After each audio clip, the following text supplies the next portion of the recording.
ফেরাউন কেন ধ্বংস হয়েছে? গুনার কারণে। নমরুদ কেন ধ্বংস হয়েছে? আব্বা, গুনার কারণে। কারুন কেন ধ্বংস হয়েছে? গুনার কারণে। হামান কেন ধ্বংস হয়েছে? গুনার কারণে। সাদ্দাত কেন ধ্বংস হয়েছে? গুনার কারণে। আব্রাহা কেন ধ্বংস হয়েছে? গুনার কারণে। ইবলিস কেন বরবাদ হয়েছে? গুনার কারণে। নূহ আলাইহিস সালামের জাতি ডুবাইয়ে ফেলছে আল্লাহ কেন? গুনার কারণে। গুনার কারণে, পাপের কারণে।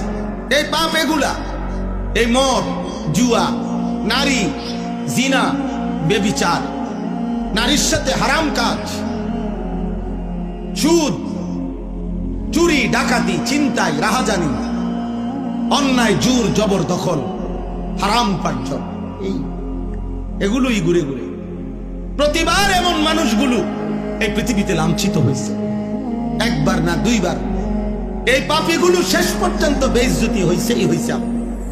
এই এখনো কোন যুগে এর ব্যতিক্রম হয় না, হয় না।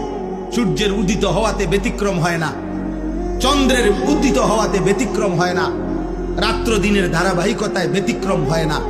কখনো এমন ঘটনা ঘটে নাই যে 72 ঘন্টা রাত হয় নাই, 72 ঘন্টা দিন একটানা হয় নাই আব্বা।